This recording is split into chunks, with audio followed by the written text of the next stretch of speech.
Hello everyone, welcome you all to the Agrawal tutorials. आज हम लोग क्विक रिवीजन करने वाले हैं नोडल एनालिसिस मेथड का। ठीक है, नोडल एनालिसिस चैप्टर 1 का एक इम्पॉर्टेंट पार्ट है जिसका क्वेश्चन 7 मार्क्स का एग्जाम में आएगा। ठीक है, तो एज यू नो जो नोडल एनालिसिस मेथड है वो बेस्ड है आपके KCL के ऊपर।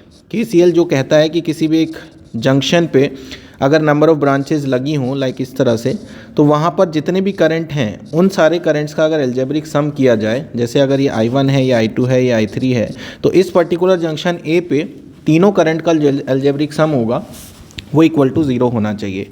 अब एल्जेब्रिक सम करने के लिए हम लोग एक साइन कन्वेंशन रूल अडॉप्ट करते हैं कि जितने भी इनकमिंग करंट हैं, incoming current towards to this junction A, जैसे आप देखेंगे A जंक्शन पर I1 करंट इनकमिंग है तो उन सबको नेगेटिव लिया जाएगा, और जितने भी आउटगोइंग करंट हैं जो जंक्शन से बाहर की तरफ को जा रहे हैं वो सारे के सारे पॉजिटिव लिए जाएंगे। तो according to this sign convention अगर हम A जंक्शन पर KCL लगाते हैं एट A, तो हमारा जो साइन कन्वेंशन के हिसाब से KCL इक्वेशन बनता है यहाँ वो बनता है minus of I1 plus of I3 minus of I2 equals to 0।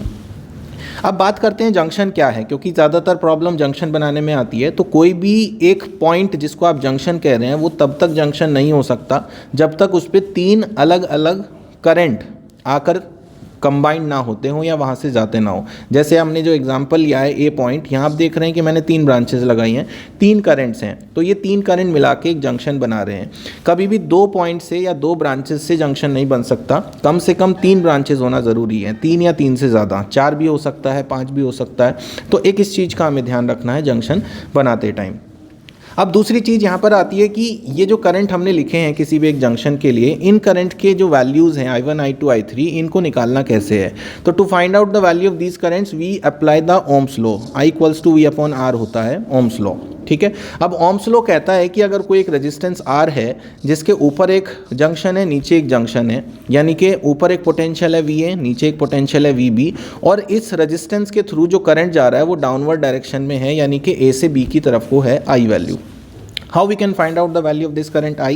This I can be easily find out with the help of the direction of this current. जो डायरेक्शन ऑफ करंट है वो A से B की तरफ को है। इसका मतलब है कि जो A है वो हायर पोटेंशियल पर है और जो B है वो लोअर पोटेंशियल पर है।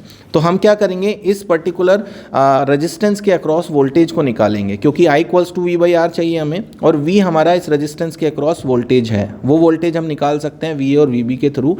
डायरेक्शन कह रही है कि VA हायर पोटेंशियल पर है तो VA माइनस ऑफ VB इस रेजिस्टेंस के अक्रॉस वोल्टेज हो गया, और उसको डिवाइड करेंगे R से तो हमें इस पर्टिकुलर रेजिस्टेंस का करंट पता चल जाएगा। अब अगर मान लीजिए किसी ब्रांच में एक करंट सोर्स लगा है I इस तरह से, यहाँ एक जंक्शन है VA पोटेंशियल है जिसका, यहाँ एक पोटेंशियल है VB, और यहाँ पर मैंने करंट को एज्यूम किया डाउनवर्ड डायरेक्शन में जिसका नाम I है। ठीक है, ये I1 ले लेते हैं हम यहाँ पे। ठीक है, तो according to the direction of both of these two currents, हमने जो करंट I माना है वो डाउनवर्ड माना है, हमने जो I1 करंट दिया हुआ है सर्किट के अंदर डायरेक्शन ऑफ करंट है अपवर्ड। तो दोनों के बीच में एक रिलेशन है जो I का वैल्यू है माइनस ऑफ I1 के बराबर है, और कुछ नहीं हमें करना है। यहाँ VA और VB से हमें कोई मतलब नहीं है, हमें सिर्फ करंट की वैल्यू मिल जाती है। दूसरी चीज़ हमें यहाँ पर ध्यान रखनी है कि अगर किसी करंट सोर्स के साथ सीरीज़ में कोई रेजिस्टेंस इस तरह से लग जाता है, यहाँ पर कोई भी एक जंक्शन है, यहाँ पर कोई भी एक जंक्शन है, इसका वैल्यू है I1 के बराबर, और यहाँ पर एक वैल्यू ऑफ रेजिस्टेंस R है, और हमने एक करंट को यहाँ पर सर्कुलेट किया है I जो A से B की तरफ को जा रहा है। तो यहाँ पर कुछ गलतियाँ होती हैं कि हम लोग रेजिस्टेंस को कंसिडर कर लेते हैं। तो हमें फिर से वही चीज़ ध्यान में रखनी है कि कोई भी करंट सोर्स के साथ लगाया हुआ रेजिस्टेंस जो सीरीज़ में है उसका कोई मीनिंग नहीं होता, क्योंकि ultimately the same current will pass through the series connected resistance। तो यहाँ पर हमें क्या मिलता है, अगेन हमें मिलता है I1 equals to minus of I due to the opposite direction of both of these two currents. इस चीज़ का हमें ध्यान रखना है। चौथी चीज़ हमारे पास यहाँ पर आती है कि अगर किसी रेजिस्टेंस के साथ सीरीज़ में कोई बैटरी लगी है V नाम की, यहाँ पर एक रेजिस्टेंस है, यहाँ मेरा पोटेंशियल VA है, यहाँ पोटेंशियल VB है, और हमने जो करंट को फ्लो करा रखा है वो A टू B की तरफ को कराया हुआ है। तो how we can find out the value of this current I? तो रूल अगेन सेम है, ओम्स लॉ फिर भी वही कहता है कि जो I है वो V अपॉन R के बराबर होना चाहिए, and as we know R हमारा R है जो डिवाइड बाई R के हो गया। अब what is the potential difference between across this complete branch, क्योंकि हमें तो कंप्लीट ब्रांच का पोटेंशियल डिफरेंस चाहिए। 3 वोल्टेजेस हमारे पास हैं, एक VA है, एक VB है और एक वोल्टेज V दिया है। चूंकि करंट की डायरेक्शन ए से बी की तरफ को जा रही है तो जो हाईएस्ट पोटेंशियल है वो वी ए है, जो सबसे पहले लिखा जाएगा क्योंकि वही पॉजिटिव है। उसके अलावा जितने भी पोटेंशियल्स हैं वो वी ए में से हमें माइनस करने हैं क्योंकि बाकी सारे पोटेंशियल लोअर पोटेंशियल हैं। जैसा हमने फर्स्ट केस में किया था V A minus V B, इसी तरह से हम यहाँ पर भी कर रहे हैं V A minus of the another voltage that is minus of V B. लेकिन हमारे पास एक और वोल्टेज एडिशनल है यहाँ पर जो कि V वैल्यू का है, और V वैल्यू में पोलैरिटी ऊपर प्लस है नीचे माइनस है। इसका मतलब क्या है? इसका मतलब ये है कि जो हाईएस्ट पोटेंशियल और VA था उसमें से हम बाकी सारी वोल्टेजेस को माइनस कर रहे हैं और हमें जो पोलैरिटी प्लस मिल रही है वो ऊपर की तरफ को मिल रही है। इसका मतलब है कि हम यहाँ पर लिखेंगे VA minus VB minus of V, right. On the other hand अगर ये टर्मिनल हमारा रिवर्स होता, यानी कि ऐसा कोई केस होता, हम ऊपर माइनस लेते नीचे प्लस लेते, यहाँ पर R लिखें, यहाँ VA लिखें, यहाँ पर VB लिखें, तो in this case the current flowing from A to B will become equals to VA minus VB minus of minus V। हमें क्या करना है? माइनस तो करना ही है, लेकिन हमें जो वोल्टेज मिल रही है V वो ऊपर नेगेटिव टर्मिनल के साथ मिल रही है। और नेगेटिव टर्मिनल के साथ मिलने का सिंपल सा मीनिंग ये है कि जब हम लोग एक नेगेटिव वोल्टेज को रीड करते हैं इन दिस वे, अगर हम कोई कहते हैं कि अगर ये एक नेगेटिव वोल्टेज पोटेंशियल V है हमारे पास, तो this is also equals to ऊपर प्लस नीचे माइनस के साथ the value is minus of V, ठीक है। Both of these two cases are same. तो हम इसके अकॉर्डिंगली यहाँ पर एक माइनस का साइन तो अप्लाई कर ही रहे हैं, जो हमारा रूल कह रहा है कि हाईएस्ट पोटेंशियल में से बाकी सारे पोटेंशियल को माइनस करना है। लेकिन जो बैटरी की पोलैरिटी है वो ये कह रही है कि ये माइनस V वैल्यू का है ऊपर पॉजिटिव के साथ। तो हमने क्या लिखा? हमने लिखा VA minus VB minus of minus V divided by R, और माइनस माइनस हो जाएगा प्लस, तो ये बन जाएगा VA minus VB plus V upon R। तो ये रूल्स हैं जो नोडल एनालिसिस में हमें अप्लाई करने हैं। अब इन रूल्स को अप्लाई करके क्विकली एक दो क्वेश्चंस को देख लेते हैं। जैसे हमारे पास एक सर्किट है, first of all we'll find out the number of junctions here we have junction number 1, 4 branches आपको दिख रही होंगी, number 1, number 2, number 3, number 4। This is another junction here, यहाँ पर भी आपको 4 ब्रांचेज दिख रही होंगी, नंबर 1, नंबर 2, नंबर 3, नंबर 4। एक जंक्शन नीचे भी है, आप देखेंगे कि ये सारी की सारी ब्रांचेज जो ऊपर से आई वो सब नीचे लगी हुई हैं और नीचे कोई भी एलिमेंट नहीं है। That means all the elements are common point, सारा का सारा जो पॉइंट है वो कॉमन है।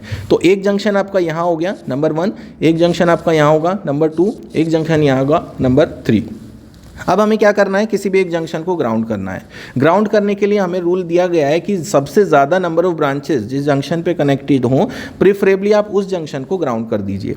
ऐसा करने से हमें आसानी ये रहती है कि क्वेश्चन करते हुए कैलकुलेशंस थोड़ी सी ईजी हो जाती हैं। तो हम क्या करेंगे? जंक्शन नंबर 3 को ग्राउंड कर देंगे। तो इसको हमने ग्राउंड करके कह दिया कि V3 की वैल्यू 0 हो गई है। अब हमें जंक्शन 1 और जंक्शन 2 के लिए इक्वेशन लिखनी है।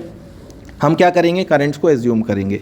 एज्यूम करने के जो डायरेक्शंस हैं वो इनकमिंग और आउटगोइंग दोनों हो सकते हैं। तो हम क्या कर रहे हैं? एक करंट मान लेते हैं 6 ओम के थ्रू जो जा रहा है आउटगोइंग डायरेक्शन में I1, एक करंट मान लेते हैं यहाँ से I2, एक करंट मान लेते हैं यहाँ से I3, एक करंट मान लेते हैं यहाँ से I4। ये चारों करंट मान लिए। जंक्शन 2 पे हम देखते हैं कि 4 ब्रांचेज हैं, 4 में से 2 ब्रांचेज के करंट हम ले चुके हैं। बची हुई जो 2 ब्रांचेज हैं यहाँ पर एक करंट मान लेते हैं I5, यहाँ पे एक करंट मान लेते हैं I6। KCL की इक्वेशन लिखेंगे। जंक्शन 1 पे इक्वेशन बन जाएगी, आउटगोइंग करंट है चारों के चारों, तो I1 plus I2 plus I3 plus I4 equals to 0। Junction 2 पे इक्वेशन बन जाएगी माइनस I3 जो कि इनकमिंग है, माइनस I4 इनकमिंग है, प्लस I5 आउटगोइंग है, प्लस I6 आउटगोइंग है, इक्वल्स टू 0। उसके बाद मुझे ऊपर दिए गए रूल के हिसाब से यहाँ पर सारे करंट्स की वैल्यू को लिखना है, उनमें वैल्यू को पुट करना है और 2 इक्वेशंस को सॉल्व करना है 2 अननोन वोल्टेजेस के लिए। ध्यान रखिए, जितने अननोन जंक्शंस होंगे उतनी इक्वेशन बनेंगी और उतने ही वेरिएबल्स होंगे जिनको हमें सॉल्व करना होगा। ठीक है, दूसरा केस हम यहाँ पर लेते हैं। यहाँ पर आप देखेंगे कि डिफरेंट क्या है। अभी तक हमने जो भी केस डिस्कस किए उनमें हमने देखा कि हर ब्रांच में एक रेजिस्टेंस ज़रूर होता है। यहाँ आप देखेंगे कि एक जंक्शन ये है, एक जंक्शन ये है और एक जंक्शन नीचे है, कंबाइंड जंक्शन नंबर 3। मान लीजिए जंक्शन नंबर 3 को हमने ग्राउंड कर दिया। अब जंक्शन 3 को ग्राउंड करने के बाद हमने जब करंट माने I1, I2, I3, I4 and I5, junction 1 पे इक्वेशन लिखा I1 plus I2 plus I3 equals to 0। Junction 2 पे इक्वेशन लिखा minus I3 plus I4 plus I5 equals to 0। तो I1 आप आसानी से निकाल लेंगे। हमारे पास एक करंट सोर्स लगा है, सीरीज में रेजिस्टेंस है, रेजिस्टेंस का कोई मतलब नहीं है, हमने अभी अभी बताया था। तो सीधे सीधे I1 की वैल्यू -5 हो जाएगी। I2 आप निकाल लेंगे। प्रॉब्लम आपको आएगी I3 की वैल्यू को निकालने के लिए। जब आप I3 की वैल्यू को निकालेंगे तो आप स्टक हो जाएंगे, क्योंकि आपके पास रेजिस्टेंस नहीं है वहाँ पे, और वहाँ आप करेंगे गलती। तो आपको यहाँ पर ध्यान से देखना है कि इन दोनों पोटेंशियल डिफरेंसेस के बीच में एक 10 वोल्ट की बैटरी लगा के दी गई है, जिसका पोलैरिटी +1 की तरफ है, -2 की तरफ है। इसका मतलब है V1 माइनस V2 की वैल्यू किसके बराबर है? 10 वोल्ट्स के बराबर है। ठीक है, तो ये आपको यहाँ से एक इक्वेशन मिलती है। साथ ही साथ जब आप इन दोनों को कंबाइंड करके देखते हो इक्वेशन को, तो आप देखते हो कि इक्वेशन नंबर 2 से जो I3 की वैल्यू है वो हमें मिलती है I3 equals to I4 plus I5। और अगर आप इसको पुट करते हैं इक्वेशन नंबर 1 में, तो आपको मिलेगा I1 plus I2 plus I4 plus I5 equals to 0। ये एक इक्वेशन आपको मिली है जो दोनों को कंबाइंड करके मिली है, और इसको कहते हैं सुपर नोड का इक्वेशन। यही हमारी सुपर नोड इक्वेशन होती है। मतलब नोड नंबर 1, जंक्शन नंबर 1 और जंक्शन नंबर 2 दोनों मिला के एक सुपर नोड की कंडीशन यहाँ बना रहे हैं, जिसकी एक ही इक्वेशन बनेगी। आप देखेंगे हमने 3 अननोन माने थे, 1 2 3 हमने ग्राउंड कर दिया था, वो एलिमिनेट हो गया। अब 1 और 2 की वैल्यू हमें निकालनी थी, और 1 और 2 को निकालने के लिए हमें चाहिए थी सिर्फ 2 इक्वेशंस। 2 में से एक इक्वेशन हमारी V1 minus V2 equals to 10 आ चुकी थी। दूसरी इक्वेशन हमारी जो बन रही है वो बन रही है ये वाली, जो सुपर नोड की इक्वेशन है, I1 plus I2 plus I4 plus I5 equals to 0। अब जो भी वैल्यूज़ हमारे इन करेंट्स की हैं उनकी वैल्यूज़ को हम यहाँ पुट करके सॉल्व कर लेंगे।